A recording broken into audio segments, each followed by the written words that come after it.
A growing number of Utah families are choosing to deliver their babies outside the hospital. They say birthing in a hospital is the true experiment.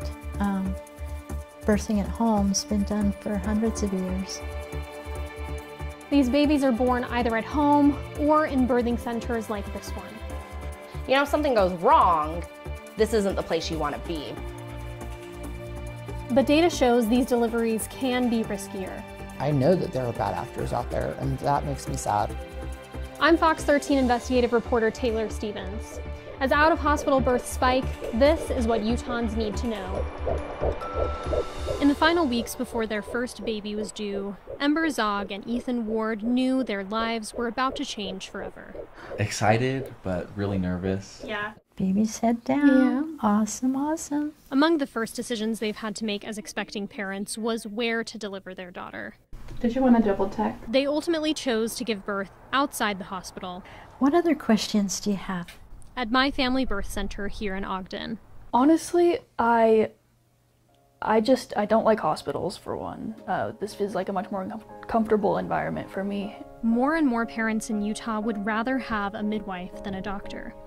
These births are more than twice as common here as the national average. People are choosing this because sometimes it is significantly cheaper financially. Holly Richardson, a retired midwife and former state lawmaker, says COVID also led to an increase in birthing center and at-home births. They were afraid of the risk of germs in the hospital, more afraid, I think, than the germs in their own home. Most of these births are safe for both the mother and the baby.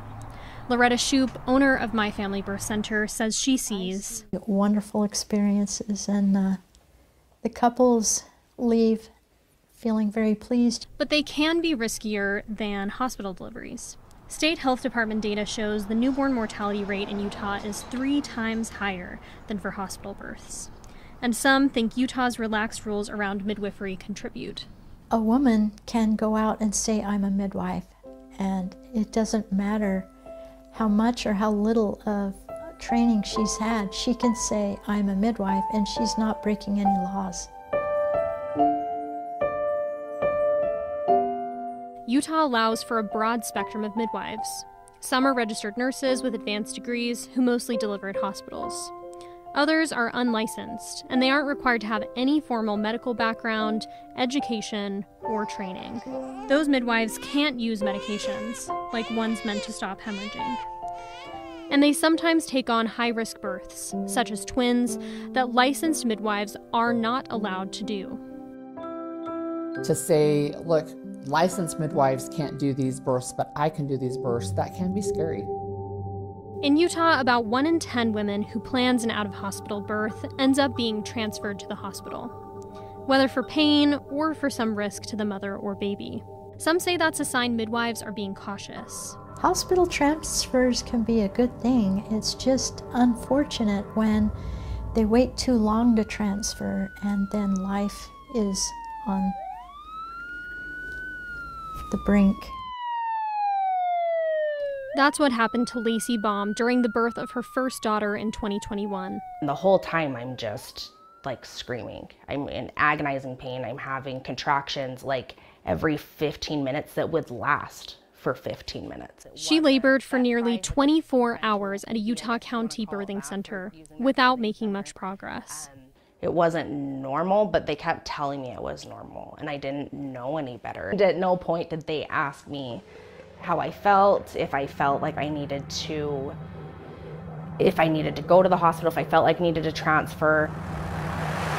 Documents show a midwife finally spoke to Lacey and her husband about transferring to the hospital about a full day after she first arrived at the birthing center. At the hospital, a monitor showed their daughter's heart rate was dropping, so they chose to have an emergency C-section. My doctor had told me that if I wouldn't have gotten there when I did, that my baby would have died. The way that she was born. She was born with her cord wrapped all the way around her body. I was told that looked like a cocoon. Baum filed a complaint afterward against the licensed midwife who attempted to deliver her baby, but the state didn't take any action. Loretta Shoup was the chair of Utah's Direct Entry Midwifery Board at the time. She reviewed the case for Doppel.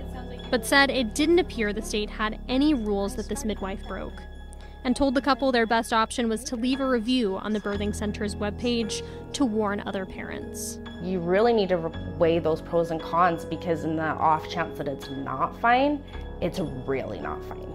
And it gets very scary very fast. I spoke with 6 Utah families whose out-of-hospital births didn't go as planned. The families told me they did weigh the risks, but they said they didn't understand the wide range of midwives who can operate in Utah until after they delivered their babies. There's not just one type of midwife. They have different qualifications, and in all of my research, I didn't come across anything like that. All midwives, even unlicensed ones, are required by state law to disclose their credentials to potential clients. But Shoup wants to see tighter restrictions. In my opinion, there's no reason why not to license and no reason why not to get certified. Yeah. Yep. Richardson was involved in the push to legalize midwifery in Utah in the early 2000s. She's also a proponent of mandatory licensing, but doesn't think there's a political appetite for it.